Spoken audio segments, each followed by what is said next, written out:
Dear friends, ఇండియాలో ఏం నడుస్తుంది? ఫాగ్ నడుస్తుందా? No no no no no ఇప్పుడు ఫాగ్ కాదు, దురంధర్ 2 నడుస్తుంది. అసలు ఈ దురంధర్ 2 ఏంటి?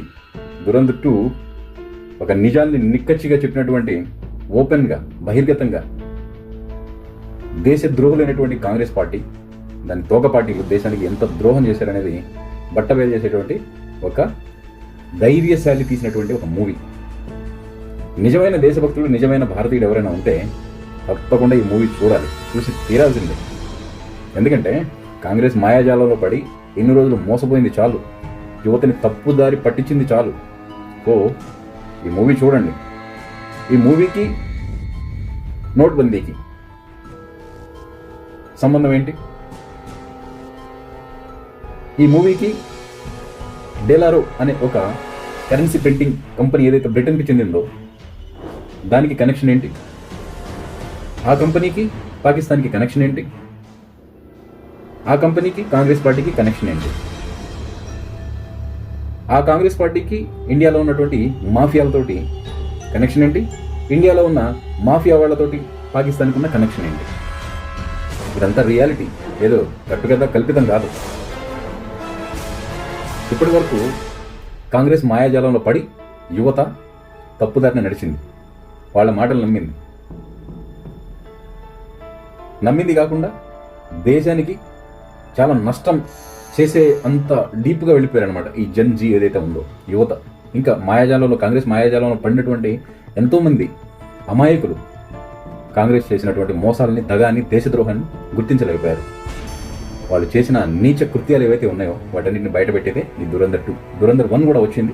ఆ దురంధర్ 1లో నోట్బందీ ఎందుకు చేయాల్సి వచ్చింది అనేది సూచాయిగా చూపించినప్పటికీ దురంధర్ 2లో క్లియర్గా ఎవరెవరితోటి కనెక్షన్లు ఉన్నాయి, మన దగ్గర ప్రింట్ అవుతున్నటువంటి మన దేశంలో చలామణి అవుతున్న 500 నోట్స్, తర్వాత 1000 నోట్స్ ఏవైతే పెద్ద నోట్లు ఉన్నాయో అవి పాకిస్తాన్లో ఎట్లా ప్రింట్ అవుతున్నాయి, ఆ ప్రింట్ చేసే కంపెనీ ఏ దేశానికి చెందింది, ఆ కంపెనీకి పాకిస్తాన్కి తర్వాత వచ్చేసి మన దేశంలో ఉన్నటువంటి ఈ మాఫియా గ్యాంగ్స్ ఎవరైతే ఉన్నారో వాళ్ళకి కనెక్షన్ ఏంటి, ఆ మాఫియా గ్యాంగ్కి కాంగ్రెస్ పార్టీకి, సమాజ్వాదీ పార్టీకి, ఆ తర్వాత దానికి సంబంధించినటువంటి ఎన్నో తోక పార్టీలు ఉన్నాయి కదా, వాటన్నిటికి ఉన్న కనెక్షన్ ఏంటి అనేది బట్టబయలు చేసినటువంటి అద్భుతమైన సినిమా అన్నమాట. నిజమైన భారతీయుడు ఎవరైనా సరే ఈ మూవీ చూడకుండా ఉండడు. దయచేసి ఈ మూవీని చూడండి. ఫస్ట్ ఆఫ్ ఆల్ ఈ వీడియో నేను ఎందుకు చేస్తున్నానంటే సూచాయిగా నేను మీకు కొన్ని హింట్స్ ఇస్తున్నాను అనమాట. ఈ వీడియోలో హిందీలో నేను ఎక్స్ప్లెనేషన్ ఇచ్చాను, ఏ సందర్భంలో కాంగ్రెస్ పార్టీ దేశానికి ఎలాంటి ద్రోహం చేసింది, ముఖ్యంగా ఈ దొంగ నోట్ల ప్రింటింగ్ అయితే ఏదైతే ఉందో దాని గురించి నేను మీకు క్లియర్గా తెలియాలని చెప్పేసి నేను ఈ వీడియో మీకు చేసి పోస్ట్ చేస్తున్నాను. దయచేసి వీడియోని పూర్తిగా చూడండి. చూసిన తర్వాత 10 మందికి షేర్ చేయండి. వీడియో నచ్చితే లైక్ చేయండి, నెగిటివ్ కావచ్చు, పాజిటివ్గా కావచ్చు. కామెంట్ మాత్రం తప్పకుండా చేయండి. ఎక్కడి నుంచి చేస్తున్నారో తప్పకుండా కామెంట్లో మెన్షన్ చేయండి. Okay, let's get in to the video. జై హింద్, జై భారత్, వందే మాత్రం. దయచేసి అర్థం చేసుకోండి, హిందీలో ఉంటుందన్నమాట వీడియో. धुरंधर फिल्म ने कांग्रेस और लिबरल्स की पोल खोल दी है। आपको फिल्म का वो सीन याद है जब भारतीय एजेंट हमजा अली मजारी की भूमिका निभा रहे रणवीर सिंह जावेद खनानी और अर्जुन रामपाल से मिलते हैं। वहां खनानी के गोदाम में भारतीय नोटों की छपाई चल रही थी। नोट नकली थे लेकिन एकदम असली जैसे। अब सवाल ये है कि आखिर फिल्म में उस सीन को क्यों दिखाया गया है। आपको याद होगा 8 नवंबर 2016 का वो दिन जब नोटबंदी की गई थी। 500 और 1000 के नोट बंद कर दिए गए। पर सवाल है क्यों? इस सवाल का जवाब भी इसी फिल्म में छिपा है। दरअसल ये वो दौर था जब देश में सरकार कांग्रेस की थी। उस वक्त भारतीय नोट विदेशी कंपनी डेलारू छापती थी। पाकिस्तान भी वहीं से अपने नोट छपवाता था। इसी दौर में भारतीय करेंसी छापने वाली प्लेट्स ISI के हाथ लग गई, जो बाद में खनानी तक पहुंची और पाकिस्तान में बड़े पैमाने पर नकली नोट छपने लगे। इन नकली नोटों को पाकिस्तान से कुवैत, फिर नेपाल और फिर गोरखपुर में लाया जाता, जहां से यूपी का माफिया नेटवर्क इसे देश भर में सर्कुलेट करता था। नोटबंदी के फैसले की पूरे विपक्ष ने आलोचना की, लेकिन क्या आपने कभी सोचा कि अगर ये नकली नोट भारत में आ जाता तो आज हालात कैसे होते? चलिए वो भी जान लीजिए। अगर ये नकली नोट्स भारत में आ जाते तो भारत की अर्थव्यवस्था चरमरा जाती, महंगाई आसमान छूती और रोटी, कपड़ा और मकान जैसी चीजें हम अफोर्ड नहीं कर पाते। फिर भारत और पाकिस्तान की अर्थव्यवस्था एक जैसी हो जाती। यही वजह थी कि सरकार ने नोटबंदी का फैसला लिया। इसका परिणाम ये हुआ कि पाकिस्तान में छपे सारे नकली नोट बेकार हो गए और जो प्लेट्स आईएसआई को बेचे गए थे वो भी किसी काम के नहीं रहे। इस फिल्म ने कांग्रेस के देश विरोधी चेहरे को उजागर कर दिया है, इसलिए कांग्रेसी और लिबरल्स इस फिल्म की आलोचना कर रहे हैं।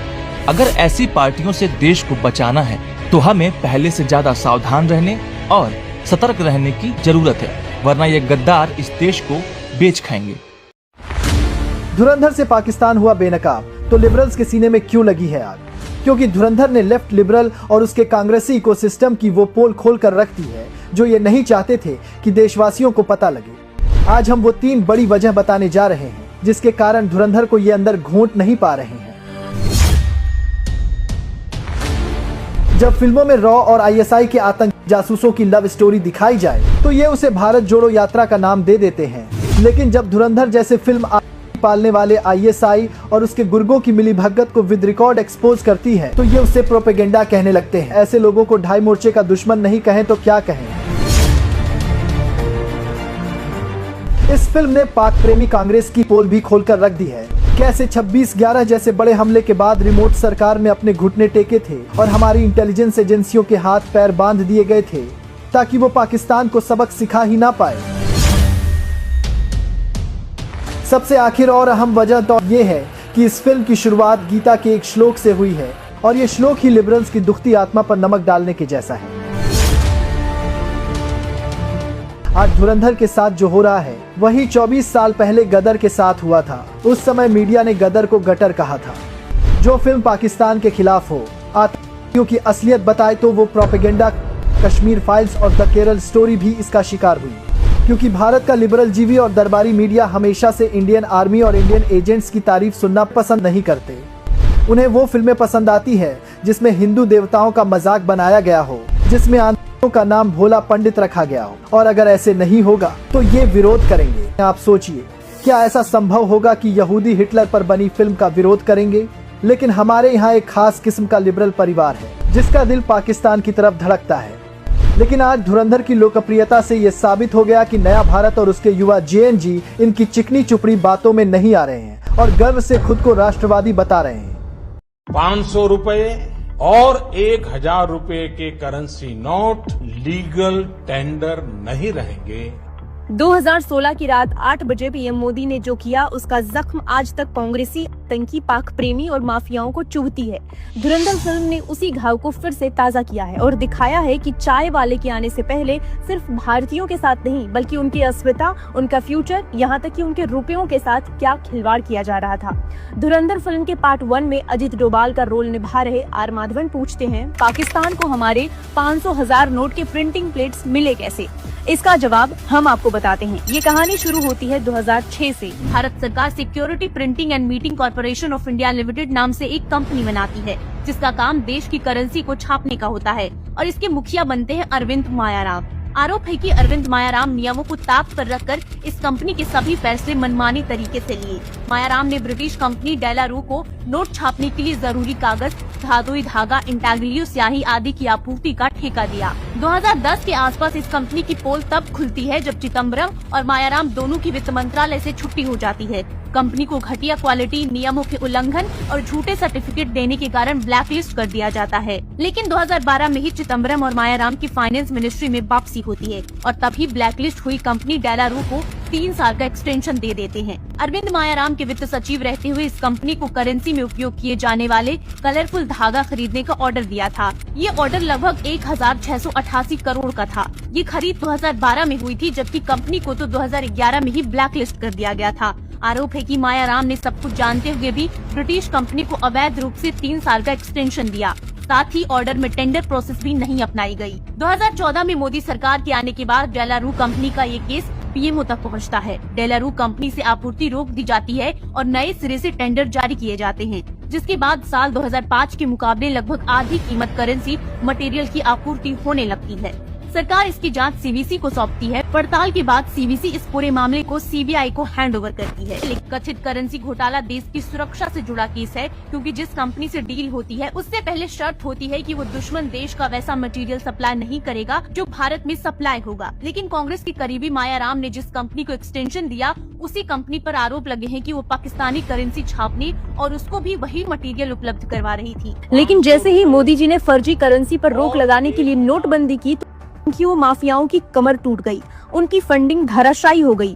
हैरानी की बात तो ये है कि जब नोटबंदी से क्यों और माफियाओं को नुकसान हुआ, तो इसमें कांग्रेस को क्यों दर्द हुआ? और अब जब इस पर फिल्म बनी है तो भी कांग्रेस और उनके इकोसिस्टम को दर्द हो रहा है। अब आप ही बताइए, इसे करप्शन कहें या राष्ट्रद्रोह?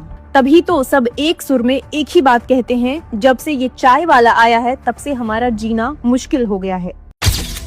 ये है अतीक अहमद, जिसका जिक्र धुरंधर में हुआ है।